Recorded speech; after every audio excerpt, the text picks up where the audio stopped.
అసలు ఇవాళ కాంగ్రెస్ అధికారంలో వచ్చిన 15 నెలల్లో 4 ప్రాజెక్టులు కూలిపోయినాయి. ఖమ్మం జిల్లాలో పెద్దవాగు కొట్టుకుపోయింది. చాలా ఆస్తి నష్టం, పంట నష్టం జరిగింది. ఇవాళటి వరకు ఆ ప్రాజెక్టు పునరుద్ధరించే పని జరగడం లేదు. సుంకిశాల కుప్పగూలిపోయింది. హైదరాబాద్కు మంచినీళ్ళు ఇచ్చే సుంకిశాల ప్రాజెక్టు మీ నిర్లక్ష్యం వల్ల, అవినీతి వల్ల ఇవాళ అది కూలిపోయినటువంటి పరిస్థితి ఉన్నది. పాలమూరు ఎత్తిపోతల పథకంలో భాగంగా నిర్మించిన వట్టెం పంప్ హౌస్ జలమయమైపోయింది మీ యొక్క నిర్లక్ష్యం వల్ల. ఇవాళ ఎస్ఎల్బీసీ టనల్ కూలిపోయినటువంటి పరిస్థితి ఏర్పడ్డది. 4 ప్రాజెక్టులు కూలిపోయినాయి మీ 15 నెలల్లో. ఏం చేస్తుంది ప్రభుత్వం నేను అడుగుతా ఉన్నాను. అసలు నీళ్లు, ఉన్న నీళ్లను కూడా కాపాడలే మీరు. శ్రీశైలం ఇప్పుడు అడిగలు చూస్తే మొత్తం ఖాళీ అయిపోయింది. మనకు శ్రీశైలం మీద మహబూబ్ నగర్ జిల్లా కల్వకుర్తి, నెట్టంపాడు, భీమా దాదాపు 2,50,000 ఎకరాలకు నీళ్లు రావాలి.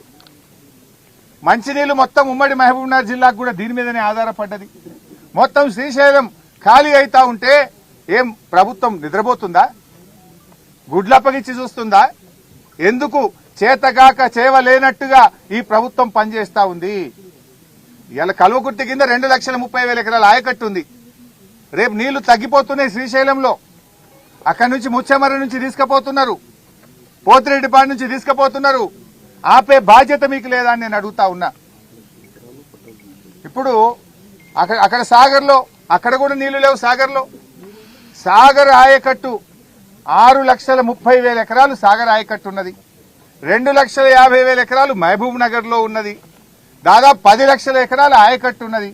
అటు సాగర్ నీళ్లు కుడికాలువకి వెళ్ళి ఆంధ్రప్రదేశ్ తీసుకుపోతున్నారు. ఇటు రాయలసీమకు పోతిరెడ్డిపాడికి వెళ్ళి తీసుకుపోతుంటే కేఆర్ఎంబీతో మాట్లాడడమో, కేంద్ర జలవనరుల మంత్రితో మాట్లాడి ఆపే బాధ్యత మీకు లేదా?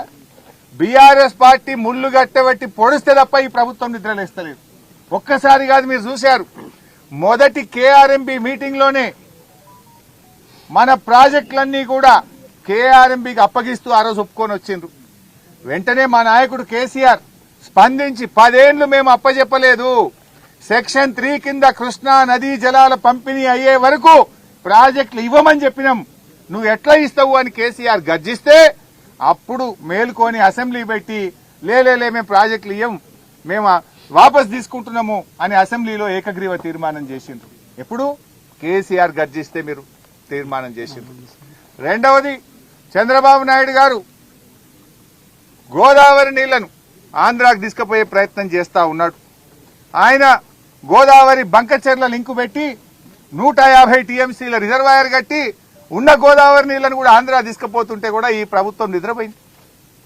ఆ రోజు నేను ప్రెస్ మీట్ పెట్టి ఏం చేస్తున్నారు, ఆయన 2 సార్లు నిర్మలా సీతారామన్ గారికి ఉత్తరం రాసిండు, బడ్జెట్ లో నిధులు పెట్టిండు, ప్రణాళికలు తయారు చేసి ముందుకు పోతా ఉంటే కనీసం అపోజ్ చేసే బాధ్యత మీకు లేదా అని చెప్పి మేము ప్రశ్నిస్తే అప్పుడు బ్యాక్ డేట్ వేసి 3 రోజుల కింద డేట్ వేసి ఉత్తరం రాసిండు. ఇదే ఉత్తమ్ కుమార్ రెడ్డి గారు.